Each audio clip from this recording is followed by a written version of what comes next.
आपण पाहत आहात सत्याची बाजू मांडणारं हक्काचं न्यूज चॅनल M24 तास। महाराष्ट्रात सध्या अनेक कारणांनी हुतात्मा सहकारी संकुल हे नावारूपाला आलं होतं आणि या संकुलाच्या माध्यमातून अनेक शेतकऱ्यांना, ऊसतोड कामगारांना घर बांधणीचे असू दे किंवा उंचाकी दराच्या संदर्भात हा कारखाना कायमच नावारूपाला आला आणि अग्रेसर आहे।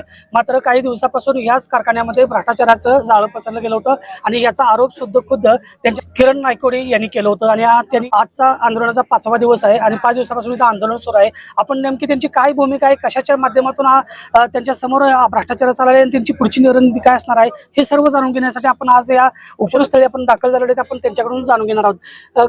एकंदरीत काय सांगाल, जे तुम्ही आता 5 दिवसापासून आंदोलनाला बसलेले आहेत, काय सांगाल तुम्ही?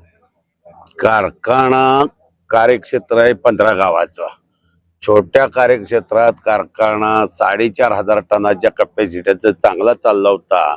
गेल्या काही दिवसात कारखान्याचं कामकाज सुरळीत चाललं नाही आणि व्यवहार सगळे आतवट्यात आले आणि आज कारखान्याची परिस्थिती अशी आहे की पुढला सीझन चालणार नाही, बंद पडणार। ही भूमिका कार्यक्षेत्रातल्या सगळ्या सभासदांच्या समोर मांडल्यानंतर 15 गावातले सभासद घेऊन आम्ही आज 4-5 दिवस बसलोय। आम्ही दाद मागायला लागलोय की कारखान्याच्या संचालक बॉडीनं किंवा चेअरमननं राजीनामा दिला पाहिजे आणि त्यांच्या कारकिर्दीत जी कर्ज झाली ती कर्जमुक्त कारखाना करायचा आणि राजीनामा द्यायचा, खुर्चीवरनं खाली उतरायचं। अशासाठी आम्ही आज 5वा दिवस आंदोलनात आहे। दिवसेंदिवस माणसं वाढते, ती अजून निर्णयावर आलो नाही। गाठीभेटी होत्यात, मुलाखती होत्यात, बैठकी होत्यात, पण अजून त्या बैठकीला स्वरूप शेवटचं आलेलं नाही। तुम्ही स्वतः एक 550 कोटीचा काहीतरी घोटाळा झालाय म्हणून तुम्ही एक आरोप केला होता। या आरोपाच्या संदर्भात त्याच्याबद्दल काही बोलण्यासाठी किंवा काही निर्णय झालाय का? कसं आम्ही सांगितले की कागदोपत्री आमच्याकडे पुरावा आहे, लिखी, आणि 550 कोटीचा कारखान्यावर घोटाळा झालेला आहे। आज कारखान्याची कार्यक्षेत्रातली सगळी गावातली शेतकी घरदार माणसं विकली तरी बी तितकं पैसे गोळा होणार नाही। तेव्हा ज्यांच्यात नाही नुकसान झालंय त्यांनी ते नुकसान भरून काढावं। त्यांनी मिळवलेले पैसे आहेत ते पैसे भागून कारखाना कर्जमुक्त करायचा आणि मग खुर्चीवरनं पाय उतार व्हायचं, असं आमचं मत आहे। आंदोलनाची पुढची दिशा आपली काय असणार आहे? आंदोलन आम्ही गांधीजींच्या मार्गाने शांततेनं 4-5 दिवस झाल्यात, अजून 1-2 दिवस बघणार आहे।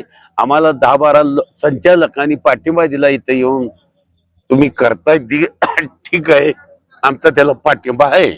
आणि अजून एक 5-7 संचालक आहेत ते आम्ही शोधायला गेलो, बोलवायला गेलो, माणसं पाठवली तर जरा लपून बसल्यागत करते ती।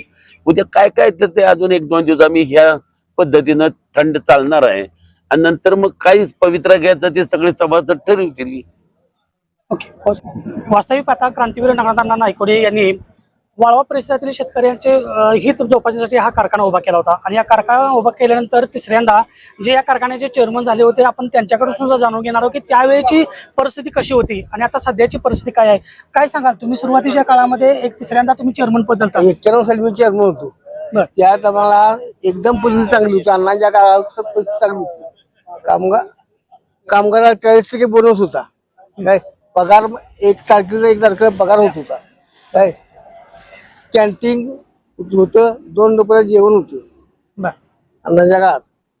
आता सध्याची परिस्थिती कशी आहे? आतापर्यंत पाक बिघडलेली आहे, आता परिस्थिती काय राहिलेली आहे, शिल्लक राहिलेली आहे।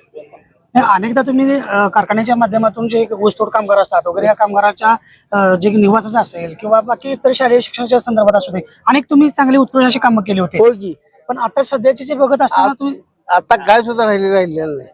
काय पहिले साखर शाळा होत्या मुलांनी, काय कॅन्टीन होते, मोफत जेवण सगळं होतं। तर आपण पाहिलं की आता माजी चेअरमन इथं असणारे यांनी सुद्धा सांगितलं की त्या सुरुवातीच्या काळामध्ये ज्या सुविधा इथं कारखान्याच्या माध्यमातून मिळत होत्या त्या सुविधा आता सध्या कुठेतरी बंद झाल्या आहेत